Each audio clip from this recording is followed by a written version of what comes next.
नमस्कार मित्रों, मैं हूं आपके साथ अशोक वर्मा। आप देख रहे हैं टीवी 20 न्यूज पर फटाफट खबरें। बने रहिए हमारे साथ।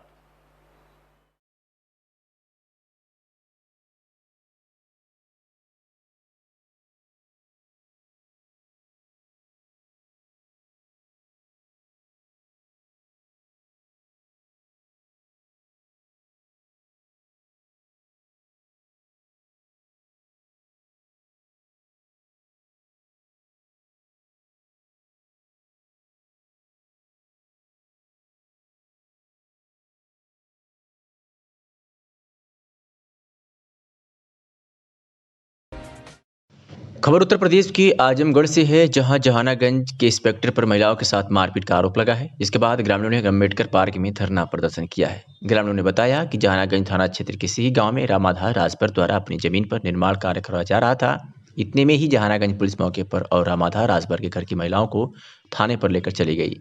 पीड़िता उषा देवी ने बताया कि एसओ जहानागंज द्वारा थाने पर उनके और उनकी 3 पुत्रियों के साथ मारपीट की गई है। पीड़िता ने कहा कि एसओ ने मेरी गर्भवती बेटी को भी नहीं छोड़ा। ग्रामीणों ने पुलिस अधीक्षक से एसओ पर कार्रवाई की मांग किया है। क्या कुछ कहा पीड़िता ने, आपको सुनवाते हैं। अब यह हुआ कि हम लोग दीवार जोड़वाते रहनी अपने ज़मीन में। आसो साहेब है ना, पहले हमके उठा के ले गई ना, संदीप यादव हमके उठा के लेके गई ना, तब 4 बच्चियों के 4 बोलेरो से है ना उठवा के लेके चल गई ना। फिर ले जा के कुल सामान दीवार वाल गिरवा के जब एहर से गई ना, तो हमारे बच्चियों के 4 बच्चियों के ले जा के भीतर हला के पट्टन लगला मारे। हमारे गोड़ हाथ जोड़त नहीं, साहिबी का कर सका तो चुतरे का चाम छोड़ा लेंगे, भोसड़ी वाली बोलती है इधर से। हाँ, तो हमन कुछ ना बोली, फिर निकलना कहना कि थाने में कभी झकना मत आज से बाद। धरने का मूल कारण ये है कि जहानागंज एसओ द्वारा हमारे राजभर समाज की सिया ग्राम मुस्तफ़ाबाद की रहने वाली 4 महिलाओं को बुरी तरह एक ज़मीनी मामले में जबरन उठा कर लेकर जाकर के उसे मारा गया, पीटा गया और अश्लील हरकतें भी की गई हैं उनके साथ में। इस हरकत के विरोध में एक तरफा कार्रवाई में, यदि अगर वह जो है कि ज़मीनी मामला था तो यह मामला कोर्ट का था, कचहरी का था। इनको जबरन उठा कर ले जाके वहाँ पीटने और पट्टे से मारने की ज़रूरत नहीं थी और छेड़खानी करने की ज़रूरत नहीं थी। इसीलिए हम चाहते हैं कि थाना अध्यक्ष महोदय जी को तुरंत तत्काल सस्पेंड किया जाए। एसएसपी साहब से, माननीय मुख्यमंत्री जी से, डीएम साहब से, कमिश्नर साहब से, हमारी सभी लोगों से गुजारिश है कि इसे हमें न्याय दिया जाए। जब तक हमें न्याय नहीं मिलेगा हम लगातार धरना और प्रदर्शन जारी रखेंगे। आज आप लोग क्या कर रहे हैं यहाँ पर? आज हम लोग जो है यहाँ पर काफ़ी लोग में संख्या अभी जुटी नहीं है, आ रहे हैं लोग। आने के बाद में सड़कों पर निकलेंगे और सभी के पास जाएंगे। अगर वो नहीं आते तो भी हम सड़कों पर रुके रहेंगे, क्योंकि उनको प्रशासन व्यवस्था को आना होगा किसी भी हालत में और हमें न्याय चाहिए। जब तक हमें न्याय नहीं मिलेगा हम सड़कों से हटेंगे नहीं। उत्तर प्रदेश किसान सभा के राष्ट्रीय नेतृत्व के आह्वान पर आजमगढ़ जिला इकाई द्वारा राष्ट्रव्यापी आंदोलन के अंतर्गत धरना प्रदर्शन करते हुए महामहिम राष्ट्रपति को संबोधित ज्ञापन जिलाधिकारी कार्यालय पर सौंपा गया। पत्रकारों से बातचीत में उत्तर प्रदेश किसान सभा के प्रदेश अध्यक्ष इम्तियाज बेग ने कहा कि वर्तमान में केंद्र सरकार किसानों के हित के लिए नहीं बल्कि पूंजीपतियों को लाभ पहुँचाने के लिए 3 कानून बनाई है, जिस पर हमें कड़ी आपत्ति है। जबकि किसानों को लाभ पहुँचाने के लिए सरकार द्वारा अब तक कोई सकारात्मक कदम नहीं उठाया गया, जो दुर्भाग्यपूर्ण है। ज्ञापन के माध्यम से हम सभी मांग करते हैं कि केंद्र सरकार द्वारा 3 किसान विरोधी कानून को वापस लिया जाए, एमएसपी की वो गारंटी दी जाए, गन्ने का मूल्य 500 रुपये प्रति कुंतल कर भुगतान तत्काल किया जाए। क्या कुछ कहा इम्तियाज बेग प्रदेश अध्यक्ष ने, आपको सुनवाते हैं। पूरे देश में चक्का जाम किया है, धरना दिया है, प्रदर्शन किया। उत्तर प्रदेश में इन किसानों की 3 जो किसान विरोधी कानून वापस करने को लेकर के, एमएसपी कानून लागू करने के लिए, किसानों के गन्ने का पेमेंट के लिए, किसानों के दाम, सारी चीज़ों पर एमएसपी लागू हो, इन सवालों पर पूरे देश के अंदर धरना प्रदर्शन और चक्का जाम है। हमारे उत्तर प्रदेश के अंदर केवल प्रदर्शन है, मीटिंग है। उस आधार पर हम लोगों ने कुंवर सिंह उद्यान से एक सब का ध्यान रखते हुए सरकार की गाइडलाइन पर हम लोगों ने विरोध प्रदर्शन किया है उत्तर प्रदेश किसान सभा ने। और ये पूरे उत्तर प्रदेश में आज जिला मुख्यालयों क्या मांगे हैं आप लोग? हम लोग एक तो मांगे हैं कि जो किसान के विरोध में 3 कृषि कानून लागू हुआ, सरकार ने पिछले सितंबर के महीने में लागू किया था। किसान कहता है कि इसको रद्द किया जाए। दूसरी डिमांड हमारी है कि एमएसपी पर गारंटी दी जाए। अब तक मनमाना सरकार घोषित करती है और धान खरीदा नहीं जाता, गेहूं खरीदा नहीं जाता, आलू टमाटर प्याज की एमएसपी जारी नहीं करती। आज क्या हालत है किसानों की, आप गौर करिए। सरकार कितना झूठ बोलती है कि जब किसानों के घर से पूंजीपतियों के गोदामों में सामान चला जाता है तो आज किसान से 4 रुपये आलू खरीदा जा रहा। अभी 1-1.5 महीना पहले ये 40 और 50 में बिक रहा था। प्याज 80 में बिक रही थी, जिस दिन किसान के घर पैदा होगी वो 4 रुपया में बिकेगी। उसी तरह से टमाटर 70 और 80 रुपया में 8 महीने बिकता है, जब किसान के घर नवंबर से लेकर के फरवरी तक टमाटर रहता है तो 8 रुपया और 9 रुपया में बिकता है। ये सरकार कितनी बेहया है, कितनी झूठ बोलती है, इसका अंदाज़ा लगाया जा सकता है। आज एमएसपी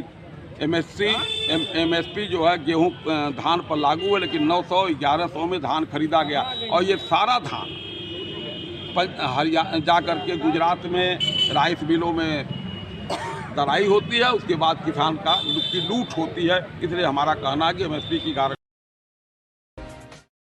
रानी की सराय ब्लॉक के खैरपुर जगजीवन गांव में चेक पैमाइश किए बगैर चेक निगरानी पर सुनवाई किए जाने से ग्रामीणों में रोष है। ग्रामीणों ने आज जिलाधिकारी कार्यालय पर इस संबंध में ज्ञापन सौंपा है। ग्राम प्रधान संजय यादव का कहना है कि हम लोग मुख्यमंत्री सहित जिला प्रशासन को कई बार प्रार्थना पत्र दे चुके हैं, लेकिन कोई कार्रवाई नहीं हो सकी है।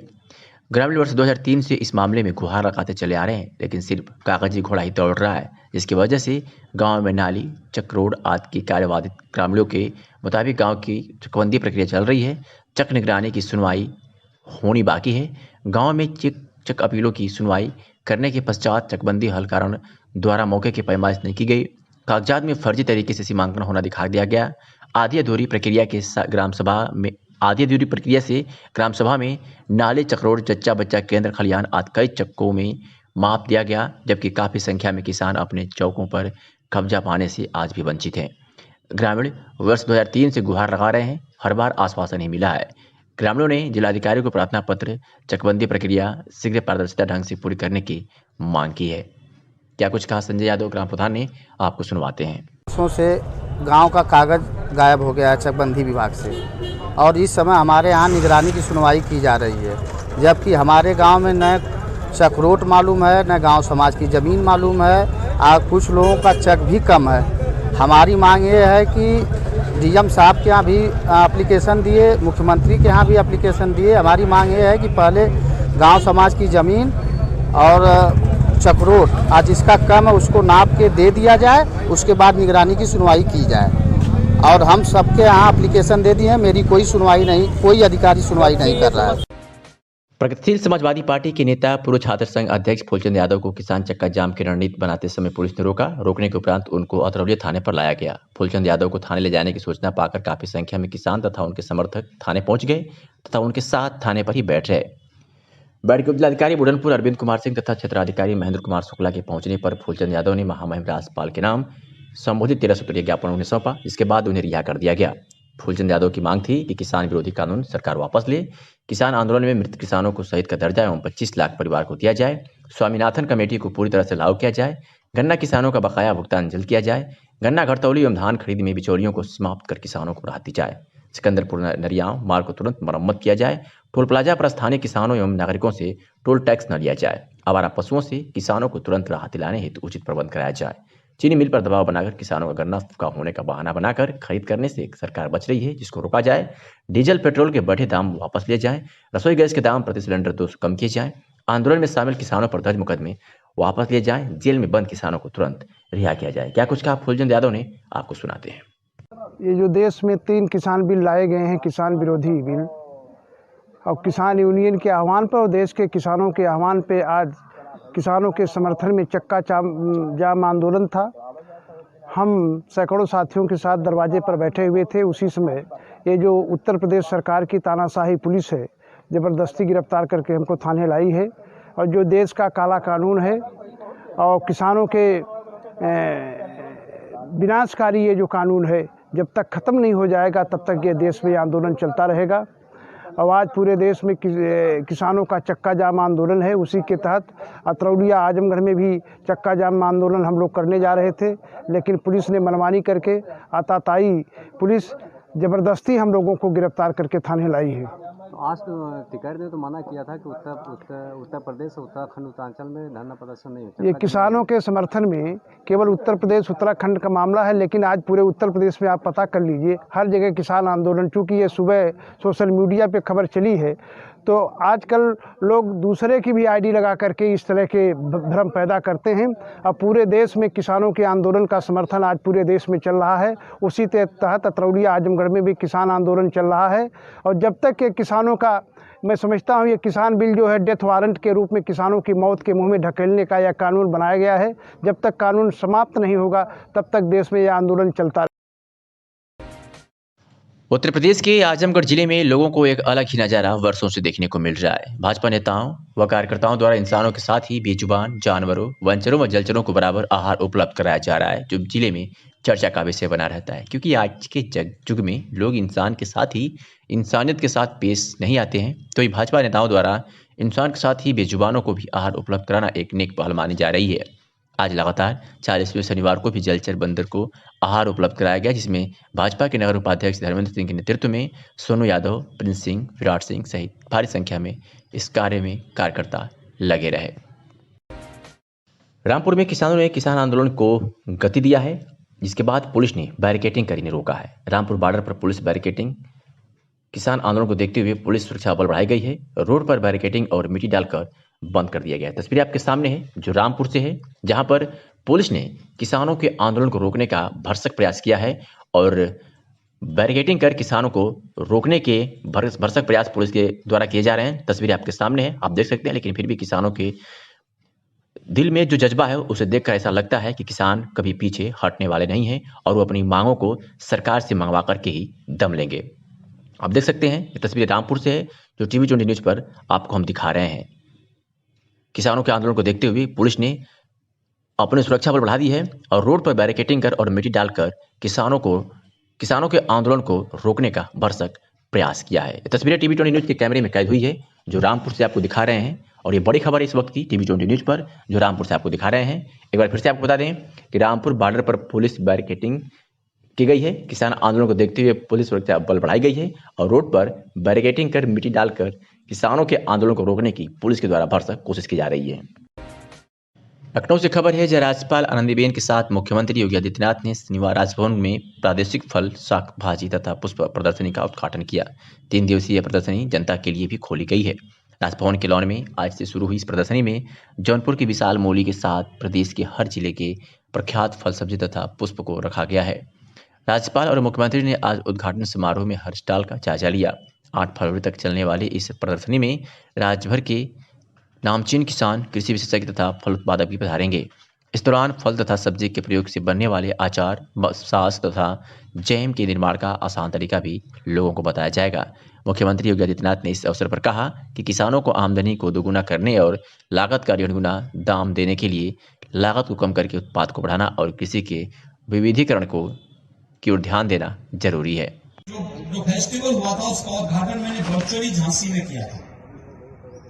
आप आश्चर्य करेंगे, एक किसान 1 एकड़ खेती में 1 वर्ष में धान और गेहूं की फसल कितनी भी अच्छी पैदा करेगा तो वो 25,000 रुपए से अधिक साल का नहीं कमा सकता।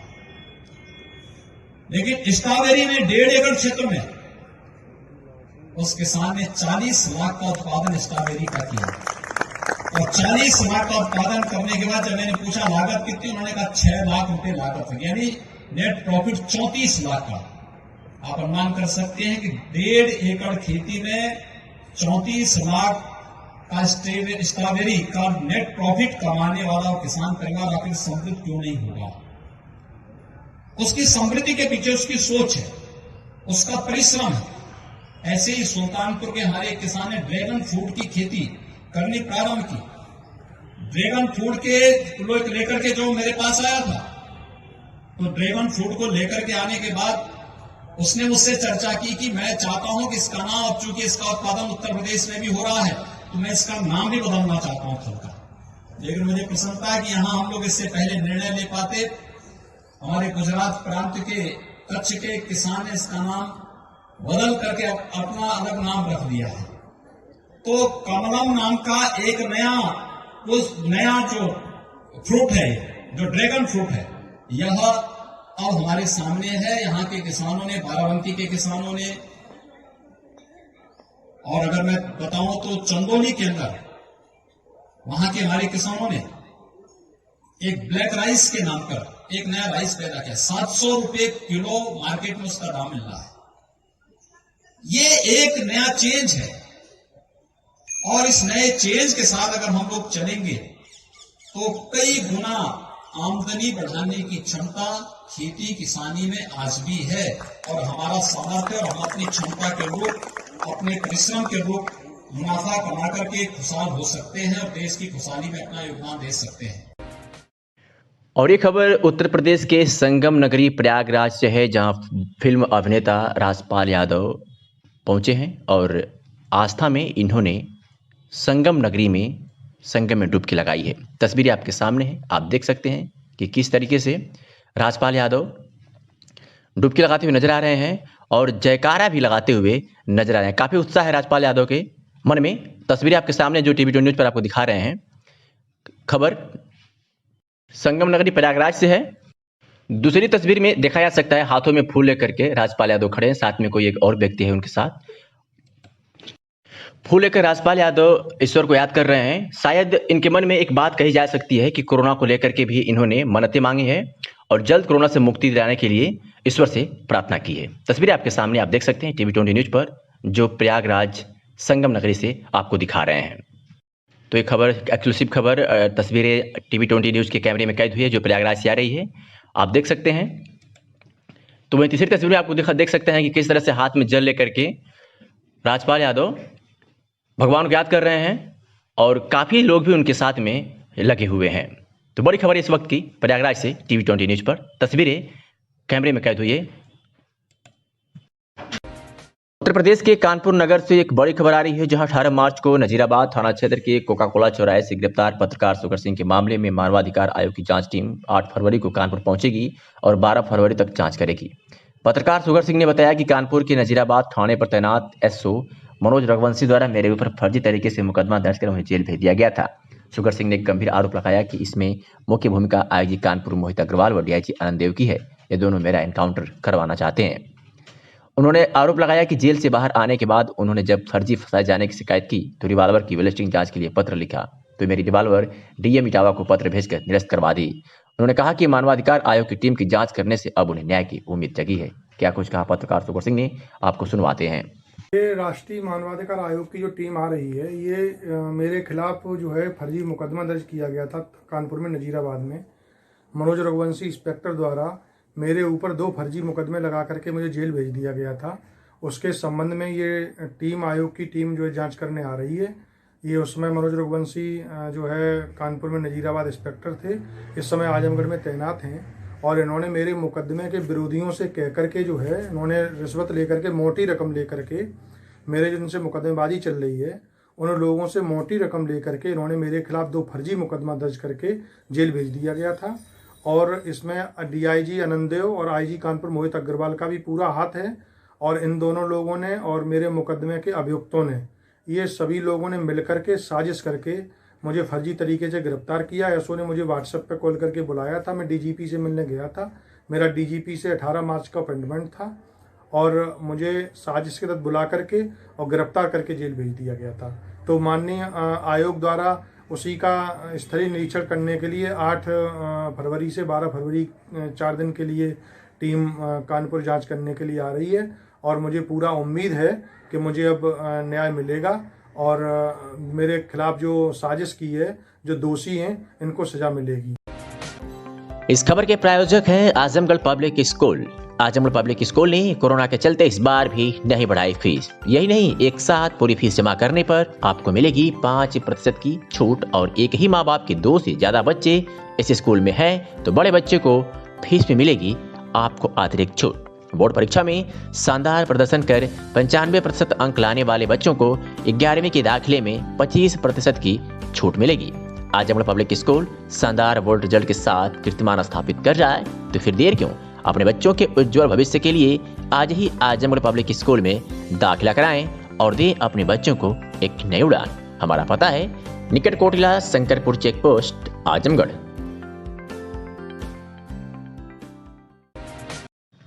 श्री कृष्ण की नगरी मथुरा में थाना कोतवाली क्षेत्र स्थित बेसिया कॉलेज में दो छात्रों के गुट आए आमने सामने। कॉलेज में लॉ के छात्रों ने दूसरे ग्रुप पर फायरिंग की। फायरिंग होते देख कॉलेज में अफरा तफरी की स्थिति बन गई। वही आनन फानन में कॉलेज प्रशासन ने पुलिस को सूचना दी। सूचना पाकर मौके पर पहुंची पुलिस घटना की जांच में जुट गई है। शिक्षा के मंदिर में छात्र छात्राओं को नेकी की राह पर चलने की शिक्षा दी जाती हो, वही शिक्षा का मंदिर आए दिन जंग का मैदान बन जाता है। हम आपको बता दें कि ताज़ा मामला सामने आया है, जहां थाना शहर कोतवाली क्षेत्र में आने वाले बेसिया कॉलेज का छात्रों के दो गुटों में पहले कहासुनी हुई और फिर एक दूसरे के खून के प्यासे हो गए। पहले गुट के छात्र ने दूसरे गुट के छात्रों पर तमंचे से फायर शुरू कर दिया। फायर होते देख कॉलेज प्रशासन और छात्रों में हड़कंप मच गया। मामले की जानकारी होते ही पुलिस मौके पर पहुंची और मामले की जांच में जुट गई। तो ये बेसिक कॉलेज की प्राचार्य बबीता अग्रवाल ने जानकारी देते हुए बताया कि विवेक चौधरी नाम का छात्र है और LLB सेकेंड ईयर में पढ़ रहा है। विवेक ने दूसरे ग्रुप पर तमंचे से फायर कर दिया। फायर करने के बाद भाखड़ा हुआ। क्या कुछ कहा प्राचार्य बबीता अग्रवाल ने, आपको सुनवाते हैं। हमारे यहाँ LLB के कुछ स्टूडेंट्स में आपस में कहासुनी हुई। उनका पिछले दिन भी झगड़ा हुआ था। तो आज वो लोग जैसे ही बाहर निकल रहे थे तो लॉ सेकेंड ईयर का एक स्टूडेंट अपने कुछ साथियों के साथ गाड़ी में बैठा हुआ था, तुरंत निकला और उसने उन लोगों के ऊपर फायरिंग करने की कोशिश करी। 2 फायर किए थे, फिर तुरंत फायर करके भाग गए। मैम, कैंपस के CCTV भी बंद पड़े हुए हैं, जिस जगह पे घटना स्थल है वहाँ CCTV कैमरा भी लगा हुआ है, क्या कहना है इसमें? CCTV कैमरा एक्चुअली में क्या है, यहाँ पर बहुत ज़्यादा बंदर हो गए हैं, जिसकी वजह से वो रोज़ हम संभलवा रहे हैं, तारों को वो छेड़ाखानी करते हैं, तार रोज़ तोड़ देते हैं, जिसकी वजह से ये समस्या हो रही है। बताया जा रहा है कि जो हमलावर हैं वो बजरंग दल से। निजामाबाद तहसील में आज किसानों के समर्थन में भारतीय कम्युनिस्ट पार्टी के नेता कामरेड जितेंद्र हरि पांडे के नेतृत्व में सैकड़ों किसानों के साथ नारेबाजी करते हुए उप जिलाधिकारी निजामाबाद को ज्ञापन सौंपा और कहा कि केंद्र सरकार किसान विरोधी कानून बनाकर किसानों को धोखा दे रही है और इसकी वापसी की मांग को लेकर आंदोलित किसानों के साथ सरकार दुर्व्यवहार कर रही है। इस अवसर पर जितेंद्र पांडे, राम सूरत यादव, राजनारायण, अजय तिवारी, जलाउद्दीन आदि लोग उपस्थित थे। इस खबर के प्रायोजक हैं ड्रेसलैंड, राहुल नगर, मड़िया, आजमगढ़, जहां आपको मिल रही है सभी ब्रांडेड कपड़ों पर 50% की भारी छूट। ऑफर सीमित समय तक, जल्द आएं जल्द पाएं। संपर्क करें इन नंबरों पर। जहां केंद्र सरकार स्वास्थ्य बजट बढ़ाकर स्वास्थ्य सुविधाओं को चुस्त दुरुस्त कर रही है, तो वही राज्य सरकार भी स्वास्थ्य संबंधी व्यवस्थाओं पर विशेष ध्यान दे रही है। परंतु कुछ सरकारी चिकित्सकों ने व्यवस्था और सिस्टम को या तो अपनी जेब में रखकर काम करते हैं या ताक पर। मामला परशुरामपुर सामुदायिक स्वास्थ्य केंद्र का है, जहां डॉक्टर नीलेश कुमार चिकित्सा अधीक्षक के पद पर कार्यरत हैं, तो डॉक्टर विजय प्रकाश और डॉक्टर राजन शर्मा भी अस्थायी रूप से नियुक्त किए गए हैं। चिकित्सा अधीक्षक सहित तीनों डॉक्टर के मनमाने तरीके से अस्पताल जाने आने और काम करने के कारण क्षेत्र के मरीज और पीड़ित लोग सामुदायिक स्वास्थ्य केंद्र पर जाना कम कर दिया है। ऐसे में ऐसा ही मंजर आज देखने को मिला जब TV20 न्यूज ब्यूरो प्रमुख महाराजगंज दिन के 12 बजे केंद्र पर पहुंचे तो चिकित्सा अधीक्षक सहित तीनों डॉक्टर केंद्र पर मौजूद नहीं रहे। इस पर जब CMO आजमगढ़ को सेल फोन के माध्यम से जानकारी दी गई तो CMO आजमगढ़ द्वारा अनुपस्थिति का संज्ञान लेते हुए देख लेने की बात कही गई। सुनवाते हैं संवाददाता और CMO के बीच हुई बातचीत के कुछ अंश। हेलो सर, नमस्कार। राजनाथ मिश्रा बोल रहा हूँ सर, TV20 न्यूज से। हाँ मिश्रा जी बताइए। सर, आज फिर वही पोजीशन है, 12 बज रहे हैं, आपके तीनों परमानेंट डॉक्टर परशुरामपुर हॉस्पिटल पे नहीं है। संविदा कर्मी डॉक्टर दोनों हैं, एक तो अभी आप शायद CMO ऑफिस गए हैं आपकी मीटिंग के लिए, डॉक्टर AK मिश्रा, और बाकी दुबे जी यहाँ हैं जो संविदा कर्मी डॉक्टर हैं, संविदा पे हैं, और तीनों डॉक्टर जो नीलेश जी हैं, राजेश जी हैं, और वो अभी 12 बज गया है, अभी तक अपने चैम्बर तक नहीं पहुँचे। नीलेश भी नहीं है? नहीं है। अरे उस दिन आपने फोन किया था तो हमने कहा तो भैया वहीं रहते हो, समय से बैठा करो तुम लोग ना। जी जी जी जी सर, प्लीज इसको एक निरीक्षण। 8 फरवरी को जनपद आजमगढ़ में मुख्यमंत्री योगी आदित्यनाथ का पूर्वांचल एक्सप्रेसवे निरीक्षण एवं कार्यों की समीक्षा किया जाना प्रस्तावित है। यहां छोटी जनसभा भी प्रस्तावित है, जिसे लेकर प्रशासनिक गतिविधि तेज हो गई है। कार्यक्रम स्थल के समीप हेलीपैड बनाने से लेकर सभा के लिए टेंट लगाने का कार्य चल रहा है, जिसके दृष्टिगत जिलाधिकारी राजेश कुमार व पुलिस अधीक्षक सुधीर कुमार सिंह द्वारा मुजरापुर सठियाओं में चल रही तैयारियों का स्थलीय निरीक्षण किया गया। इसी के साथ ही जिलाधिकारी द्वारा हेलीपैड जनसभा स्थल मंच का निरीक्षण किया गया। जिलाधिकारी ने संबंधित अधिकारियों को निर्देश दिया कि समय से सभी तैयारियों को पूर्ण कराना सुनिश्चित करें। इस अवसर पर अपर जिलाधिकारी प्रशासन Narendra Singh, SP city Pankaj Kumar Pandey, PWD व यूपीडा के संबंधित अधिकारी उपस्थित रहे। कोच जिलाधिकारी के निर्देश पर उप जिलाधिकारी अशोक कुमार वर्मा तथा सप्लाई इंस्पेक्टर मनोज कुमार तिवारी ने नगर में चाय की दुकान, होटल, ढाबा, रेस्टोरेंट तथा एलपीजी गैस वाहन में सब्सिडी वाले गैस सिलेंडर का दुरुपयोग करने पर छापा मारा गया। उप जिलाधिकारी अशोक कुमार वर्मा ने बताया कि 18 जनवरी 2021 को जिलाधिकारी के निर्देश पर घरेलू एलपीजी गैस का दुरुपयोग हो रहा है। इसी क्रम में चाय की दुकान, होटल, रेस्टोरेंट्स, ढाबा आदि जगहों पर कमर्शियल गैस सिलेंडर की जगह घरेलू गैस सिलेंडर का उपयोग करते हुए 6 दुकानों पर 12 सिलेंडर पकड़े गए। इन पर पेट्रोलियम गैस अधिनियम 2000 के नियमों की अवहेलना की कार्रवाई की जाएगी और आगे छापामार कार्रवाई जारी रहेगी। पूर्ति निरीक्षक मनोज कुमार तिवारी ने बताया कि कमर्शियल गैस सिलेंडर की जगह घरेलू गैस सिलेंडर का उपयोग करते हुए 6 दुकानों पर 12 गैस सिलेंडर पकड़े गए हैं, जिन्हें अपने कब्जे में ले लिया गया है। अम्बेडकर नगर में पहुंचे यूपी सरकार के मंत्री अनिल राजभर ने भड़काऊ बयान दिया है। उन्होंने कहा है कि बहराइच में स्थित सैयद सलार मसूद काजी को बलात्कारी कहा और हत्यारा कहा। इस आक्रांता के मजार पर न जाए कोई। आक्रांता और हत्यारा से नहीं हो सकता देश का भला। साथ ही किसान आंदोलन पर भी बड़ा बयान दिया। उन्होंने कहा कि धरने पर बैठे लोगों को पॉलिटिकल वर्कर बताया। मंत्री ने कहा कि 99% किसान कृषि बिल के साथ है। उन्होंने कहा कि तिरंगे का अपमान करने वाला किसान नहीं हो सकता। पूरा आंदोलन राजनीतिक षड्यंत्र है। मीडिया से बात करते हुए प्रदेश सरकार के पिछड़ा वर्ग कल्याण एवं दिव्यांगजन मंत्री अनिल राजभर ने यह बयान दिया है। सुनिए। हम लोग निवेदन करना चाहते हैं, जिसने हजारों हिंदुओं की गर्दन को काटने का काम किया हो, जिसने मां भारती के आंचल को गंदा करने का कुत्सित प्रयास किया हो, जो भारत को लूटने के लिए आया हो, आक्रमणकारी हो, आक्रांता हो, वो हमारा भला कैसे कर सकता है। लोग मेला लगाते हैं, लोगों के अंदर अंधविश्वास पैदा करते हैं, वहां चादर चढ़वाने का काम करते हैं और इस इलाके से बड़ी संख्या में लोग जाते हैं। हम लोग निवेदन करना चाहते हैं कि जाने से पहले हम कहां जा रहे हैं उसके बारे में जानना चाहिए, अपने इतिहास के बारे में। महाराजा सोहेलदेव जिसने मां बहनों की इज्जत आबरू की रक्षा की, हिंदू धर्म की रक्षा की, देश के लिए लड़े, और सैयद सलार गाजी की 5 लाख सेनाओं के साथ उनको भी मारने का काम किया, देश की रक्षा की, और किसी ने नहीं देखा। आज पूज्य प्रधानमंत्री जी के नेतृत्व में आज उत्तर प्रदेश की योगी जी की सरकार एक बड़ा इवेंट लेकर आई है और निश्चित तौर पर हम ऐसे महावीर का, ऐसे महापुरुष का हम सम्मान करेंगे और श्रद्धांजलि अर्पित करने के क्रम में तमाम विकास कामों को लेकर हम बहराइच में पहुंचने वाले हैं। हम लोग सर, किसान बड़े पैमाने पर आंदोलित है प्रदेश, कोई किसान आंदोलित नहीं है। पहले दिन से हम लोगों ने कहा है, पूरे देश में 15 करोड़ लोग अपनी जमीन पर किसानी करते हैं और